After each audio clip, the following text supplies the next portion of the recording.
Bangun. Assalamualaikum, cikgu. Waalaikumsalam. Okey, boleh duduk. Semua sihat? Sihat, cikgu. Dah makan? Dah. Okey, kalau kamu semua dah makan, maksudnya kamu semua bertenaga lah untuk belajar pada hari ini. Bertenaga. Seronok tak nak belajar pada hari ini? Seronok. Okey, kalau seronok bagus. Okey, kat depan ni cikgu ada paparkan tajuk pembelajaran kita pada hari ini. Seorang boleh tolong baca tak tajuk kat depan ni? Najwa baca Najwa? Pembelian tanpa tunai. Bagus. Jadi tajuk kita ni ada kaitan dengan aktiviti yang akan kita buat pada hari ini. Okey. Kamu semua nampak ni? Nampak. Jadi permainan kita ni, cikgu akan suruh kamu berdua berpasangan pilih 3 menu di hadapan. Dan setiap menu ada satu soalan yang kamu perlu jawab. Jadi sebelum kamu pilih, cikgu akan bagi wang berjumlah RM30. Faham? Faham, cikgu. Okey. Ambil kongsi. Cikgu, kami perlu pilih berapa? Kamu semua kena pilih 3. Okey, cikgu. Boleh pilih sekarang? Awak nak apa? Saya rasa Nanti kamu dah pilih sebut apa cikgu nak tanya. baik, cikgu. Saya rasa saya nak makan burger hari ni. Cikgu, burger 1. Burger. Apa lagi? Saya nak telur goreng. Telur. Satu lagi. Lepas tu apa yang tak? Kentang tu nampak sedap. Cikgu, kentang. Kentang. Okey. Berdasarkan tajuk kita pembelian tanpa tunai, kan? Lepas kamu dah pilih, kamu kena Bayar. Bayar guna Duit. duit yang cikgu bagi tadi. Betul. Okey. Boleh bayar. Cukup tak? Saya rasa macam lebih je. Lebih. So sekali RM13 kan cikgu? Betul. Pandai kamu. Cikgu nak. Terima kasih. Pandai. Okey. Cikgu cakap apa tadi? Setiap menu ada soalan yang perlu kamu bincang dan jawab. Okey. Soalan yang pertama, soalan burger. Tulis jangan terlepas. Kalau tak dengar, boleh sebut cikgu ulang. Soalan pertama, mengapakah semakin ramai peniaga memilih kaedah pembelian tanpa tunai berbanding wang tunai? Jelaskan. Nak cikgu ulang ke? Boleh cikgu kan? Mengapakah semakin ramai peniaga memilih kaedah pembelian tanpa tunai berbanding wang tunai? Jelaskan. Cikgu bagi masa 2 minit cukup untuk bincang. Okey cikgu.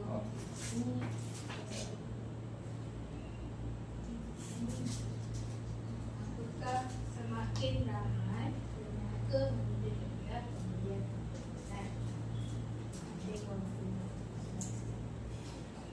Rasa kenapa? Saya rasa Okey, masa dah habis. cikgu Masa dah habis. Dah ada jawapan ke belum? dah. Dah. Okey, siapa nak jawab ni? Siapa nak wakil jawab? Saya cikgu. Okey, nak jawab. Okey, nak Kena- jawab. kena Beli. bagi- Dah depan. Atas depan Hmm. dengan buku. Okey. Dia baca jawapan kamu. Jawapannya peniaga memilih pembayaran tanpa tunai kerana peniaga menawarkan kemudahan di dompet kepada pengunjung. Peniaga memilih kaedah ini kerana lebih selamat. Mereka tidak perlu menyimpan wang tunai yang banyak di kedai, sekaligus dapat mengurangkan risiko pencurian dan rompakan. Urusan perakaunan menjadi lebih mudah kerana semua transaksi direkodkan secara digital. Betul ke cikgu jawapan saya? Betul. Betul dan sangat betul. Pandai kamu dulu. Yeah. Tepuk tangan paling kuat sekali. Okey. Itu menu pertama. Soalan bagi menu kedua. Menu apa? Telur. Okey, soalannya bagaimanakah penggunaan e-dompet dapat memudahkan urusan harian pengguna? Berikan contoh situasi. Cikgu ulang. Bagaimanakah penggunaan e-dompet dapat memudahkan urusan harian pengguna? Berikan contoh situasi. 2 minit bincang daripada sekarang.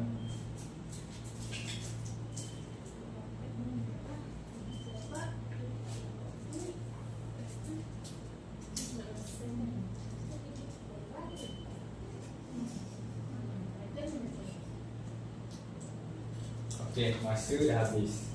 Tadi Najwa dah jawab kan? Azra pula jawab. Okey, datang depan.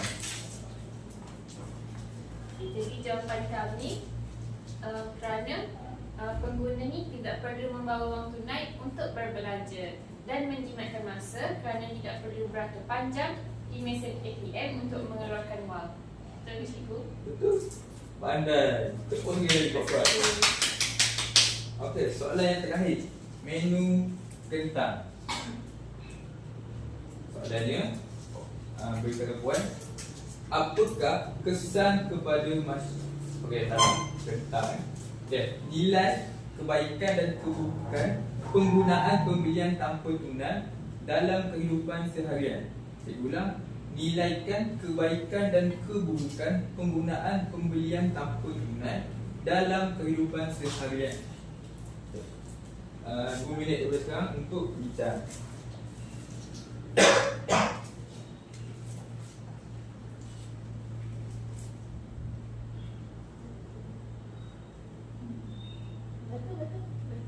Okey.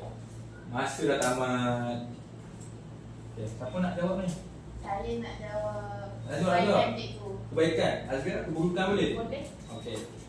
Boleh datang ke hadapan berdiri. Okey. Untuk kebaikan, kebaikannya kebersihan terjamin sebab kita tak perlu sentuh duit kertas dan foto. Lepas tu pembayaran cepat.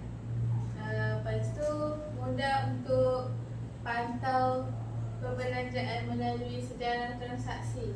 Betul? Ada lagi? Tak ada dah? Tak ada dah cikgu. Okey. Betul semua jawapan kamu. Tangan. Yeay. Okey, keburukan pula Azra. Untuk keburukan, kecenderungan untuk berbelanja secara berlebihan kerana kita tak nampak wang fizikal kita tu berkurangan. Betul. Jawapan yang sangat tepat. Tepuk tangan. Soalan yang terakhir, tepuk paling kuat. Bagus. Jadi, itu soalan terakhir. Jadi, cikgu rasa itu sahaja pembelajaran kita pada hari ini. Semua faham tak tajuk kita pada hari ini? Faham. Kalau faham, angkat dua-dua tangan. Pandai. Okey. Cikgu dah boleh laku ke belum? Dah boleh jatuh. Okey. Ni duit kamu sendiri simpanlah. Di belanja. Terima kasih cikgu. Cikgu rasa itu sahaja daripada cikgu hari ini. Boleh bangun? Terima kasih cikgu. Sama-sama.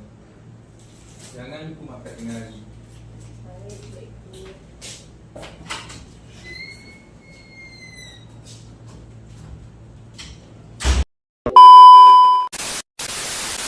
Kelebihannya pula, yang pertama, dapat meningkatkan kemahiran komunikasi. Murid dapat berbincang dalam kumpulan untuk memilih menu dan membuat keputusan dan membantu murid menyampaikan idea dan mendengar pendapat rakan.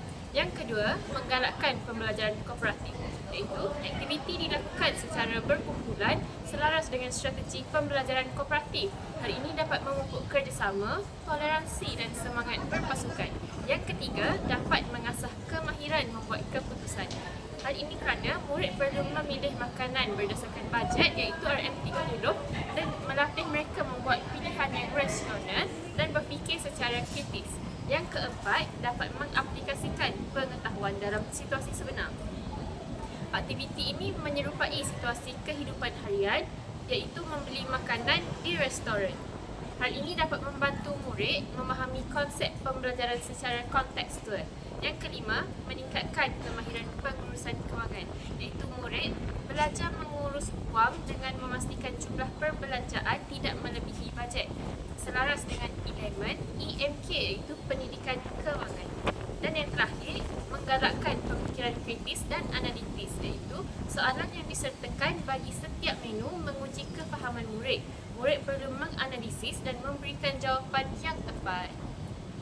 Walaupun aktiviti pesanan saya ini menarik dan berunsur permainan, namun terdapat beberapa kekurangan yang perlu diberi perhatian kepada guru-guru. Antaranya ialah dari segi pengurusan masa, di mana aktiviti ini mengambil masa yang agak panjang dan mungkin menyebabkan sebahagian murid tidak sempat menyiapkan tugasan atau membuat perpetangan. Kekurangan yang kedua, penglibatan murid juga tidak seimbang kerana aktiviti dijalankan secara berpasangan. Terdapat murid yang aktif, manakala ada yang hanya bergantung kepada rakan tanpa benar-benar memahami tugasan yang diberikan. Seterusnya, tahap kesukaran aktiviti ini mungkin berbeza mengikut kebolehan murid-murid yang lemah. Mungkin murid yang lemah itu mengalami kesukaran untuk membuat pilihan makanan, mengira wang dan menjawab soalan dalam masa yang sama. Di samping itu, unsur permainan dalam aktiviti ini berkemungkinan menyebabkan murid terlalu seronok sehingga hilang fokus terhadap objektif pembelajaran. Keadaan ini juga boleh menyebabkan suasana kelas menjadi bising dan sukar dikawal. Selain itu, kekangan bahan bantu mengajar seperti wang mainan, kertas pesanan dan papan menu boleh menjejaskan kelancaran aktiviti sekiranya tidak mencukupi. Murid terpaksa berkongsi dan ini boleh melambatkan proses pembelajaran. Tambahan pula, murid yang pemalu atau kurang keyakinan diri mungkin menghadapi kesukaran untuk membentangkan jawapan di hadapan kelas. Hal ini boleh menjejaskan perkembangan kemahiran komunikasi mereka. Guru juga mungkin berdepan kesukaran untuk menilai setiap murid secara individu kerana aktiviti ini dijalankan secara berkumpulan. Penilaian yang dibuat mungkin tidak mencerminkan tahap penguasaan sebenar setiap murid.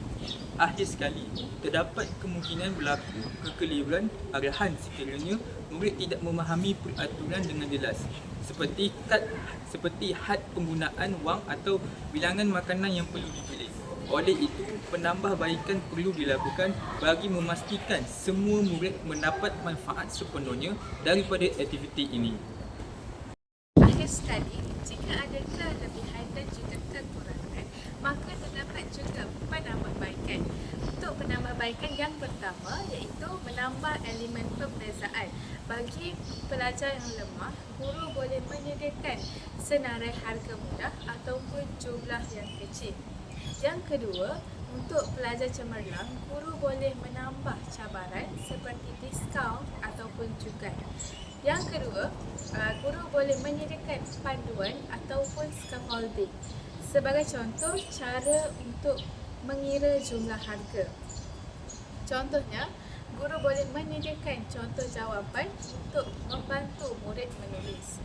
Yang ketiga, perjelas penilaian. Guru boleh menyediakan rubrik sebagai contoh ketepatan kiraan, kefahaman soalan dan kerjasama. Murid perlu menyatakan bukti yang dinilai seperti lembaran kerja ataupun pembentangan. Yang keempat, kawalan masa dengan lebih efektif. Guru perlu membahagikan masa untuk setiap langkah. Sebagai contoh, 5 minit untuk pilih menu, 10 minit untuk menjawab soalan dan 5 minit untuk membentangkan. Yang kelima, kukuhkan elemen pembelajaran. Guru perlu memastikan soalan yang diberikan adalah berkait rapat dengan objektif. Sebagai contoh, bahasa, matematik dan juga pemahaman teks. Guru boleh membuat refleksi ringkas di akhir aktiviti. Dan yang terakhir, guru boleh menambah elemen kreativiti. Murid boleh mereka menu sendiri atau memberi nama kedai. Boleh jadikan aktiviti role play iaitu murid menjadi pelanggan dan juga penjual.